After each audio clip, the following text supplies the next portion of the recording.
ఉద్యోగులకు కేంద్ర ప్రభుత్వం మరో శుభవార్త చెప్పింది. ఇటీవలే డిఎన్ఎల్ అలవెన్స్ 4% పెంచి 50%కి చేరిన క్రమంలో అలవెన్స్లు పెంచుతుంది. ఇప్పుడు రిటైర్మెంట్ బెనిఫిట్ అయిన గ్రాట్యుటీ బెనిఫిట్ పెంచుతున్నట్లు తెలిపింది. మరి గ్రాట్యుటీ బెనిఫిట్ ఎంత శాతం పెరగనుంది అనేది తెలుసుకుందాం. కేంద్ర ప్రభుత్వ ఉద్యోగులు పెన్షన్లకు మార్చి 2024లో డిఎన్ఎల్ అలవెన్స్, డిఎన్ఎస్ రిలీఫ్ 4% పెంచిన సంగతి తెలిసిందే.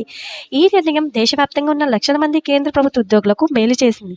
అయితే డిఏ 50%కి పెంచిన క్రమంలో కేంద్ర ప్రభుత్వ ఉద్యోగుల శాలరీకి సంబంధించిన వివిధ అలవెన్స్లు సైతం పెరగనున్నాయి. ఈ క్రమంలో ఉద్యోగులకు హౌస్ రెంట్ అలవెన్స్ పెంచుతూ ఇటీవలే ప్రకటన చేసింది కేంద్రం. అలాగే గ్రాట్యుటీలపై పన్ను మినహాయింపు లిమిట్ 20 లక్షల నుంచి 25 లక్షలు పెంచుతూ నిర్ణయం తీసుకుంది. తాజాగా మరో శుభవార్త అందించింది కేంద్రం. రిటైర్మెంట్ గ్రాట్యుటీ, మరణాంతర గ్రాట్యుటీ సైతం పెంచనుంది.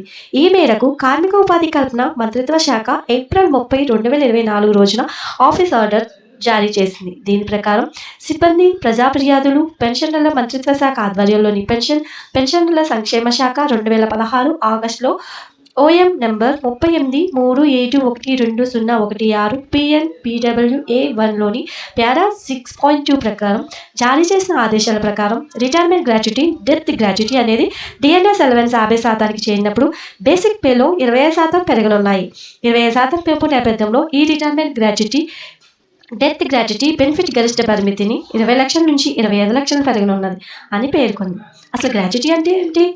ఒక కంపెనీలో ఉద్యోగి 5 ఏళ్ల ఆపైన పనిచేసినట్లయితే అతనికి కంపెనీ యాజమాన్యం ఇచ్చే పారితోషికం. పేమెంట్ ఆఫ్ గ్రాట్యుటీ యాక్ట్ 1972 ప్రకారం ఉద్యోగి ఒక ఆర్గనైజేషన్లో 5 ఏళ్ల పాటు కొనసాగినట్లయితే గ్రాట్యుటీ పొందేందుకు అర్హత ఉంటుంది. ఈ పారితోషికాన్ని కంపెనీ ఇస్తుంది. ఇది మరణాంతరం లేదా రిటైర్మెంట్ లేదా రాజీనామా చేసినప్పుడు చెల్లిస్తారు. మరోవైపు డిఏ పెంపు నేపథ్యంలో కేంద్ర ప్రభుత్వ ఉద్యోగులకు పెరుగుతున్న అలవెన్స్ల గురించి తెలుసుకుందాం. అందులో children's education allowance, hostel subsidy 25% పెరగనుంది. ఈ మేరకు ఏప్రిల్ 25, 2024 రోజున ఆఫీస్ మెమోరాండం జారీ చేసింది. సిబ్బంది, ప్రజా సమస్యలు, పెన్షన్ మంత్రిత్వ శాఖ ఆధ్వర్యంలోని సిబ్బంది శిక్షణ శాఖ. Thank you for all.